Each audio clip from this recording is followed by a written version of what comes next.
Bonjour, monsieur. Bonjour. Tous mes hommages. Merci. Zéphirin Pesan, le premier maire de Saint-Michel. Zéphirin Pesan. Pesant. Ah, pour faire de la politique, il faut avoir un certain gabarit, là. Oh, oui, c'est bien ça. Et ce soir, on va souligner le centième de Saint-Michel cette année. Ah oui? Pour quelques instants.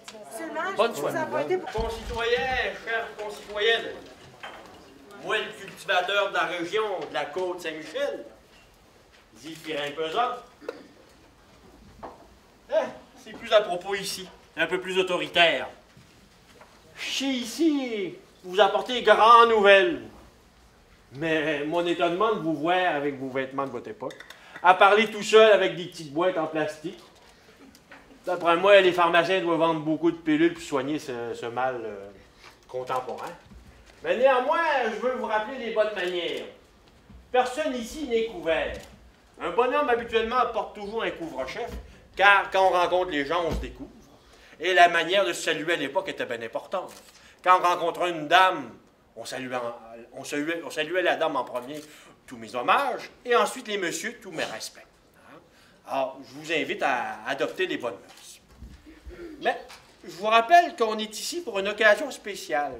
Vous savez, on habite tous un quartier... Ah, bon. Vous êtes qui, vous? Je dois juste vous rappeler à l'ordre, monsieur le maire. On est en 2012. Oui, ben oui. C'est parce qu'on a des règlements, donc je dois officiellement ouvrir la séance du conseil. Donnez-moi 30 secondes. Je vais demander à la greffière ce que nous avons quorum. Oui, madame. Donc, nous pouvons commencer. Monsieur le maire, vous pouvez continuer. Ah! C'est Merci, aussi Jean. simple que ça. Merci, mademoiselle.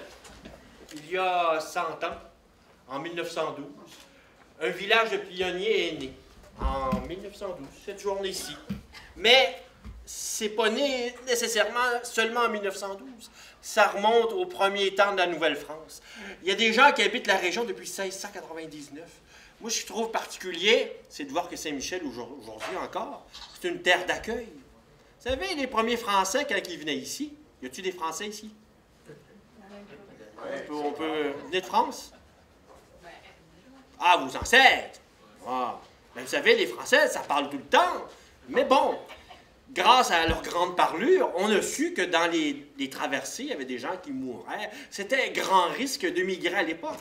Moi, aujourd'hui aussi. Hein? Alors, Saint-Michel a eu toutes sortes de générations d'immigrants en son sein.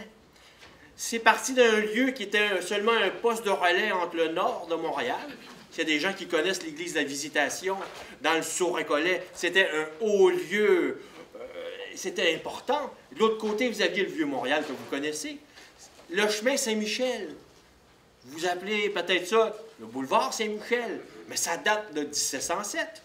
Quelques années avant, en 1699, des gens viennent s'établir dans ce coin.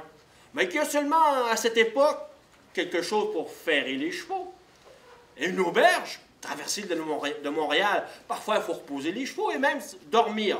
Aujourd'hui, vous allez prendre l'autobus 67, vous allez dormir dedans. Mais à l'époque, à cheval, ben, c'était autre mœurs, autre manière. Ben, Saint-Michel, ça a changé beaucoup. Ça a évolué au 19e siècle avec la carrière, les premières carrières. Vous connaissez tous la carrière Miron? Non? Vous parlez français? Ouais. La carrière Miron, ça a commencé par des petites exploitations.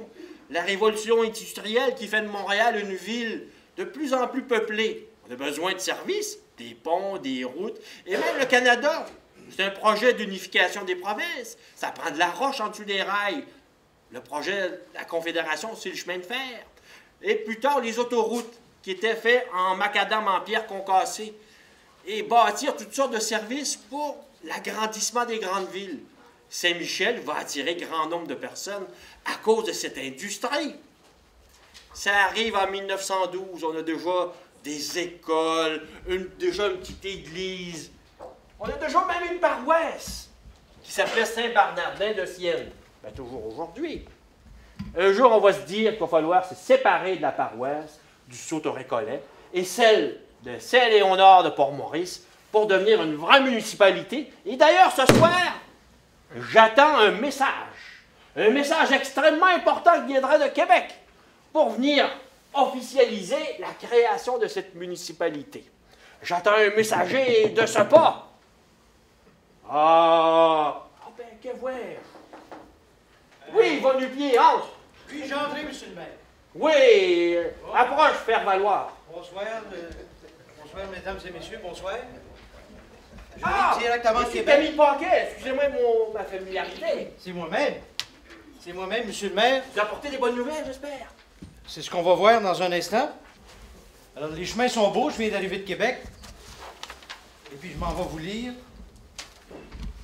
Proclamation. Canada, province de Québec, district de Montréal.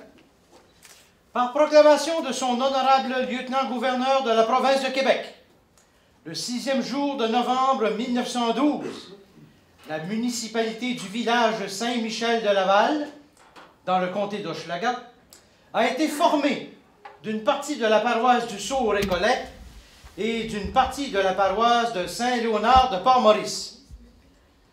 Son territoire est formé des lots du cadastre officiel de la paroisse du Sault-Récollet et énumérés ci-après, soit les numéros 333 à 474A avec les subdivisions incluses. Comprend aussi le chemin de la côte Saint-Michel, depuis le prolongement de la ligne sud-ouest du lot 474 jusqu'au prolongement de la ligne nord-est du lot 438, et la montée Saint-Michel, depuis le prolongement de la ligne sud-ouest du lot 473 jusqu'à la ligne sud-est du lot 126. Vraie copie extraite de l'original et donnée à Montréal le 6e jour de novembre de l'an 2012. Et c'est signé par moi, Camille Paquet, surintendant spécial, représentant du lieutenant-gouverneur du Québec. Ah, voilà une bonne affaire. Bon, Tout le monde est bien content. Monsieur Paquet, ça a été tout un hommage. Tout mes respects, pardon. Bonne créature. Alors, je vous laisse continuer, monsieur le maire, puis bonne séance. Saluez les bonnes gens de Québec pour moi. Ah, bien, certainement. Pour se poursuivre, les braves gens, on a obtenu ce qu'on veut, d'être une municipalité. On me présentait un petit objet un peu technologique tout à l'heure. Je me propose de vous montrer quelques images de l'histoire de Saint-Michel afin de constater que ça a bien changé à travers les époques. Quelques affaires de boniment au début. Comme je vous dis, c'est centenaire. Hein? Et le boulevard que vous appelez Jarry, la côte Saint-Michel à l'origine, ben c'est premiers endroits où il y a eu du peuplement à partir de 1699. Et je vois moi-même ma coupe de feu unique.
Claude Bricot. Merci, mon garçon. Viens prendre place. Aujourd'hui, on parle du Saint-Michel d'aujourd'hui. Mais ça n'aurait pas été possible sans ces Canadiens français comme vous, monsieur le maire, qui à l'époque choisirent la côte et la montée Saint-Michel pour faire leur chez-soi, leur milieu de vie, qui devint Saint-Michel-de-Laval, ville de Saint-Michel, aujourd'hui un quartier. Un quartier, terre d'accueil et porteur d'espoir pour de nombreux immigrants qui venaient venir s'y établir. Donc, à penser à la communauté italienne, haïtienne, maghrébine et plusieurs autres qui aujourd'hui forment notre bouillon de culture qu'on connaît dans notre quartier. Ils sont arrivés ici avec leur bagage, leur espoir, et eux aussi confiants à un avenir meilleur. Alors, Madame la maire, je vous inviterai à vous approcher. Pour recevoir la mallette temporelle. Oh, pardon. Alors, Là, qu'il faut je mettre la prends dedans, pas, d'ailleurs. je la remets ici. Qu'il faut mettre dedans. Il y a des caméras, là. Merci. Cette capsule temporelle, elle est un peu spéciale. C'est une idée que nous avons eue pour garder l'histoire de Saint-Michel.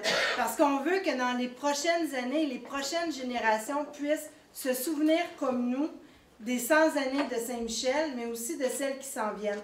Et ce que nous allons faire, et vous allez être invités ce printemps, on a trouvé un emplacement au parc François-Perrault. Et nous allons enterrer cette capsule temporelle qui aura aussi d'autres documents, dont ceux d'arrondissement, une lettre que j'écrirai au maire, les conseillers pourront écrire aussi également. Et ce qu'on veut faire, c'est que dans 50 ans, à partir de l'enterrement de cette capsule, donc au printemps, 50 ans plus tard, la ville, ceux qui seront là, l'arrondissement, si l'arrondissement existe toujours, mais ceux qui seront là à ce moment-là, vont ouvrir cette capsule temporelle pour voir les messages qu'on a légués. Là-dedans, il y aura également des plans du futur complexe environnemental Saint-Michel, c'est-à-dire au moment où on va enterrer la capsule, voici ce qu'on s'attend à voir. Et on espère que dans 50 ans, quand ces plans seront ouverts, bien, ça va être réalisé évidemment, mais il y aura aussi plein d'histoires comme ça, donc avec le service d'aménagement urbain, il y aura des plans qui seront déposés de nos projets en cours, il y aura des lettres des écoles sur comment on veut, qu'est-ce qu'on voit plus tard dans notre ville, comment on la voit. Donc ça va être vraiment intéressant et lorsqu'on l'enterrera, bien, on pourra montrer à tout le monde ce qu'on met dedans au fur et à mesure pour le faire en direct. Et je pense que c'est quelque chose qui est génial pour nos générations qui vont suivre.